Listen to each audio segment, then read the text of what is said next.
Obviously, thrilled to start the 2020 season on a positive note, especially given the way things got rolling last year. Probably the thing I'm most pleased about was our play off the ground. We won the ground balls 42-28, and that's can be misleading sometimes when you think about the face-offs. But I thought today we were better on the tough ground balls, and a year ago we felt like obviously they handled the X, but on those tough ground balls, that it was a 50-50 ground ball, 60-40.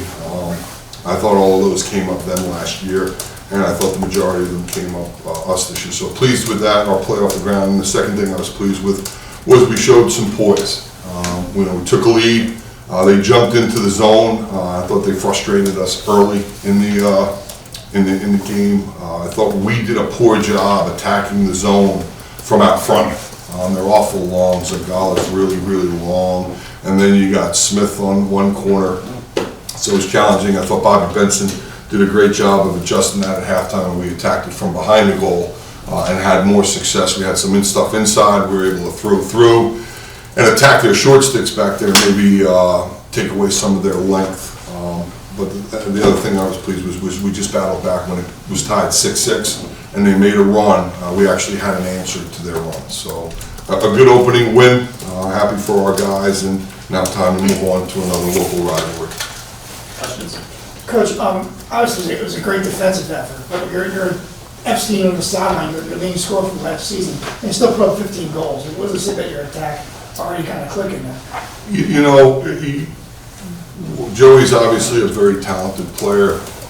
We've been practicing without him for a bit of time. You become accustomed to guys stepping up, assuming a different role. I think guys like Cole, Forrest Smith, and Brett Baskin, and some of those guys that we either laid more responsibility on or asked them to move their position and do something for the betterment of the team.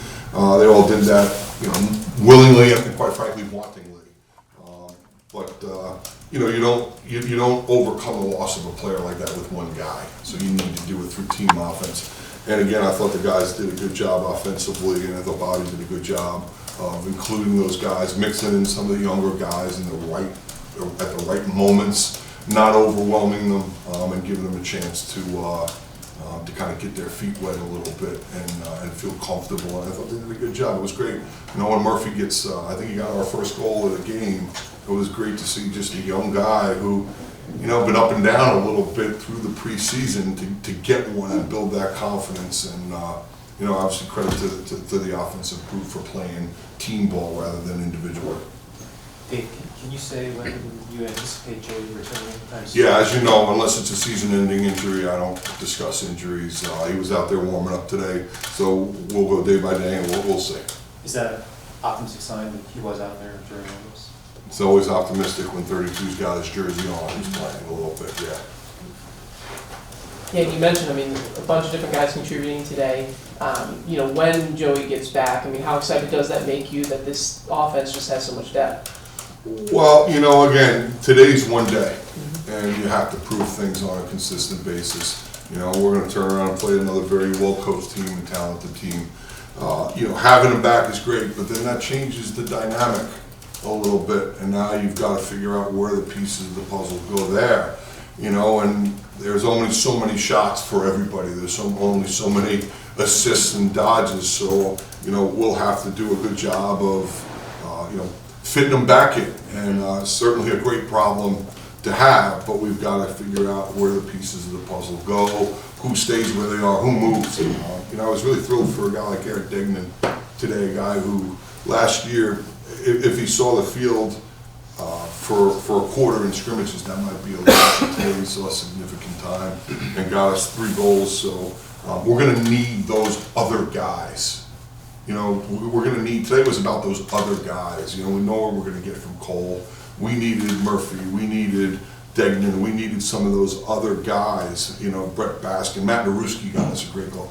We need them to contribute, and if we can continue to get that and have Joey come back and fit things in, then you can be dangerous and kind of count on your depth.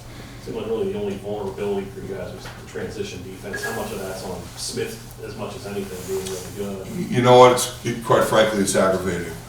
We sat in here, we talked about that every single day. I talked about it, Bobby talked about it, and the first thing we said was we could not let 26 leak out to the one position and create transition. And sure enough, we take our first shot and he saves it and boom, 26 and 33 are both gone. I don't think we did a good job of being balanced offensively. I mean, sometimes that can happen in our motion. You've got attackmen who are up top, middies who are behind.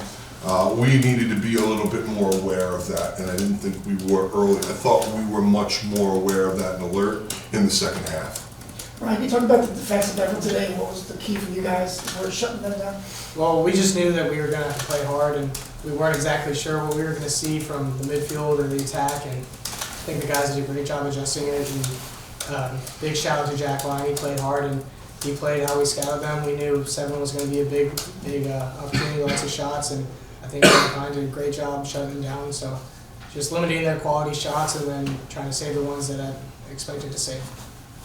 Ryan, this is one game, but how encouraged are you that, as a defense, you guys only gave 7 goals? And you're always happy to limit them to 7 goals, but like Coach said, we're looking forward and not going to look back in the past and just ready for the next one. Cool, how key was it for you guys to get off to that quick start? It's really setting the tone.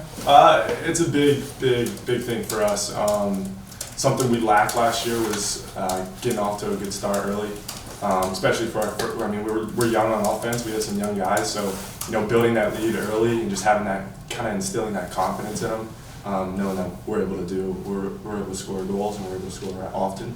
So that early start was huge. It was huge for those young guys, just to get their just get started. Cole, can I ask, what's different for you in 2020? I think it's that senior mentality, knowing that this is the last ride for me. So just rallying with our other seniors, knowing that we're the leaders of this team, and I think that's it. I apologize for sort of the challenges of this next question, but people remember you for your hair. Can I ask what happened? Yeah, so I actually have a disease called alopecia. Oh, okay. So I've had it my whole life. It's kind of a cyclical thing. So that's what it is. You look better now than you did before. It means a lot. Soon enough, we'll both be in the same place. Any other questions? Great, thank you. Thanks.